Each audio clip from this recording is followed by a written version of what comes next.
Hello student, আশা করছি তোমরা সকলেই অনেক ভালো আছো। আজকে আমরা আলোচনা করব ডাব্লিউবিপি ও কেপি পরীক্ষার জন্য অত্যন্ত গুরুত্বপূর্ণ প্রশ্ন ও উত্তর। আজকে আমাদের প্রথম প্রশ্ন রয়েছে, বিশ্বভারতী কে প্রতিষ্ঠা করেন? এর সঠিক উত্তর হয়ে যাবে বিশ্বভারতী প্রতিষ্ঠা করেন হচ্ছে রবীন্দ্রনাথ ঠাকুর। তারপরে চলে যাব পরবর্তী নাম্বার কোশ্চেনে। পরবর্তী দ্বিতীয় নাম্বার কোশ্চেন রয়েছে, বায়ুমণ্ডলে কোন গ্যাসের পরিমাণ সব থেকে বেশি? এর সঠিক উত্তর হয়ে যাবে বায়ুমণ্ডলে হচ্ছে অপশন বি, অর্থাৎ নাইট্রোজেন গ্যাসের পরিমাণ হচ্ছে সব থেকে বেশি। তারপরে চলে যাব পরবর্তী নাম্বার কোশ্চেনে। পরবর্তী আমাদের তৃতীয় নাম্বার কোশ্চেন রয়েছে, সিপাহী বিদ্রোহের প্রথম শহীদ কে ছিলেন? এর সঠিক উত্তর হয়ে যাবে সিপাহী বিদ্রোহের প্রথম শহীদ ছিলেন হচ্ছে মঙ্গল পাণ্ডে। তারপরে চলে যাব পরবর্তী নাম্বার কোশ্চেনে। পরবর্তী চতুর্থ নাম্বার কোশ্চেন রয়েছে, হেমিস জাতীয় উদ্যান কোথায় অবস্থিত? এখানে চারটি অপশন দেওয়া রয়েছে। হেমিস জাতীয় উদ্যান কোথায় অবস্থিত? এর সঠিক উত্তর হয়ে যাবে হেমিস জাতীয় উদ্যান হচ্ছে লাদাখে অবস্থিত। তারপরে চলে যাব পরবর্তী নাম্বার কোশ্চেনে। পরবর্তী 5 নাম্বার কোশ্চেন রয়েছে, বকুল কথা বইটি কার লেখা? এর সঠিক উত্তর হয়ে যাবে বকুল কথা বইটি হচ্ছে আশাপূর্ণা দেবীর লেখা।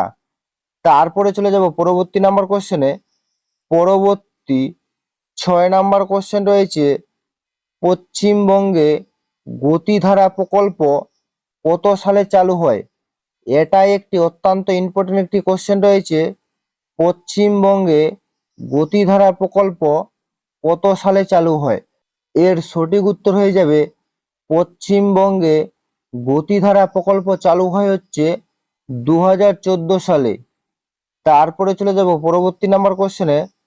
পরবর্তী 7 নাম্বার কোশ্চেন রয়েছে, কোন যন্ত্রের সাহায্যে শব্দ পরিমাপ করা হয়? এর সঠিক উত্তর হয়ে যাবে শব্দ পরিমাপ করা হয় হচ্ছে ডেসিবেল যন্ত্রের সাহায্যে। তারপরে চলে যাব পরবর্তী নাম্বার কোশ্চেনে। পরবর্তী 8 নাম্বার কোশ্চেন রয়েছে, লালকেল্লা কোথায় অবস্থিত? এর সঠিক উত্তর হয়ে যাবে লালকেল্লা হচ্ছে দিল্লিতে অবস্থিত। আর তার সঙ্গে তোমরা মনে রাখবে লালকেল্লা প্রতিষ্ঠা করেন হচ্ছে শাহজাহান। তারপরে চলে যাব পরবর্তী নাম্বার কোশ্চেনে। পরবর্তী আমাদের 9 নাম্বার কোশ্চেন রয়েছে, শহীদ মিনার কত সালে তৈরি হয়? এর সঠিক উত্তর হয়ে যাবে শহীদ মিনার হচ্ছে 1815 সালে তৈরি হয়। তারপরে চলে যাব পরবর্তী নাম্বার কোশ্চেনে। পরবর্তী 10 নাম্বার কোশ্চেন রয়েছে, বাংলা নাটকের জনক কাকে বলা হয়? এটাও একটি অত্যন্ত ইম্পর্টেন্ট একটি কোশ্চেন রয়েছে। বাংলা নাটকের জনক কাকে বলা হয়? এর সঠিক উত্তর হয়ে যাবে বাংলা নাটকের জনক বলা হয় হচ্ছে অপশন ডি, অর্থাৎ দীনবন্ধু মিত্রকে। তারপরে চলে যাব পরবর্তী নাম্বার কোশ্চেনে। পরবর্তী আমাদের 11 নাম্বার কোশ্চেন রয়েছে, বিরসা মুন্ডা স্টেডিয়াম কোন রাজ্যে অবস্থিত? এর সঠিক উত্তর হয়ে যাবে অপশন সি, অর্থাৎ ঝাড়খণ্ড রাজ্যে অবস্থিত হচ্ছে বিরসা মুন্ডা স্টেডিয়াম। তারপরে চলে যাব পরবর্তী নাম্বার কোশ্চেনে। পরবর্তী 12 নাম্বার কোশ্চেন রয়েছে, কোন রাজ্যে পঞ্চায়েতি রাজ ব্যবস্থা নেই? এর সঠিক উত্তর হয়ে যাবে নাগাল্যান্ড রাজ্যে হচ্ছে পঞ্চায়েতি রাজ ব্যবস্থা নেই। তারপরে চলে যাব পরবর্তী নাম্বার কোশ্চেনে। পরবর্তী আমাদের 13 নাম্বার কোশ্চেন রয়েছে, কমলা লেবুতে কোন অ্যাসিড থাকে? এর সঠিক উত্তর হয়ে যাবে কমলা লেবুতে হচ্ছে অপশন এ, অর্থাৎ অ্যাসকর্বিক অ্যাসিড থাকে। তারপরে চলে যাব পরবর্তী নাম্বার কোশ্চেনে। পরবর্তী 14 নাম্বার কোশ্চেন রয়েছে, মানুষের শরীরে মোট হাড়ের সংখ্যা কয়টি? এখানেও 4টি অপশন দেওয়া রয়েছে।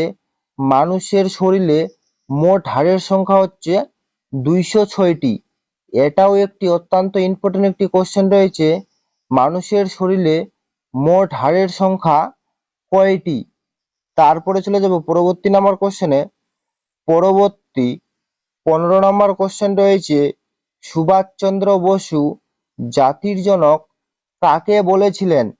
এর সঠিক উত্তর হয়ে যাবে সুভাষচন্দ্র বসু জাতির জনক বলেছিলেন হচ্ছে মহাত্মা গান্ধীকে। তারপরে চলে যাব পরবর্তী নাম্বার কোশ্চেনে। পরবর্তী 16 নম্বর কোশ্চেন রয়েছে, পূর্ব মধ্য রেলের সদর দপ্তর কোথায়? এর সঠিক উত্তর হয়ে যাবে পূর্ব মধ্য রেলের সদর দপ্তর হচ্ছে হাজিপুরে। তারপরে চলে যাব পরবর্তী নাম্বার কোশ্চেনে। পরবর্তী আমাদের 17 নম্বর কোশ্চেন রয়েছে, আমার স্বপ্নের ভারত কথাটি কে বলেছিলেন? এর সঠিক উত্তর হয়ে যাবে আমার স্বপ্নের ভারত কথাটি বলেছিলেন হচ্ছে আব্দুল কালাম। এটাও একটি অত্যন্ত ইম্পর্টেন্ট একটি কোশ্চেন রয়েছে, আমার স্বপ্নের ভারত কথাটি কে বলেছিলেন? তারপরে চলে যাব পরবর্তী নাম্বার কোশ্চেনে। পরবর্তী 18 নম্বর কোশ্চেন রয়েছে, নিচের কোনটি সৌরজগতের শীতলতম গ্রহ? এর সঠিক উত্তর হয়ে যাবে সৌরজগতের শীতলতম গ্রহ হচ্ছে ইউরেনাস। ইউরেনাস হচ্ছে সৌরজগতের শীতলতম গ্রহ। তারপরে চলে যাব পরবর্তী নাম্বার কোশ্চেনে। পরবর্তী 19 নাম্বার কোশ্চেন রয়েছে, হলদিঘাটের যুদ্ধ কবে হয়েছিল? এর সঠিক উত্তর হয়ে যাবে হলদিঘাটের যুদ্ধ হয়েছিল হচ্ছে 1576 সালে। তারপরে চলে যাব পরবর্তী নাম্বার কোশ্চেনে। পরবর্তী আমাদের লাস্ট 20 নাম্বার কোশ্চেন রয়েছে, ভারতের কোন শহরকে উদ্যান নগরী বলা হয়? এর সঠিক উত্তর হয়ে যাবে উদ্যান নগরী বলা হয় হচ্ছে ভারতের বেঙ্গালুরু শহরকে। এই ছিল মূলত আজকের আপডেট। যদি তোমাদের ভিডিওটি ভালো লেগে থাকে তাহলে অবশ্যই লাইক, কমেন্ট এবং শেয়ার করে দিবেন।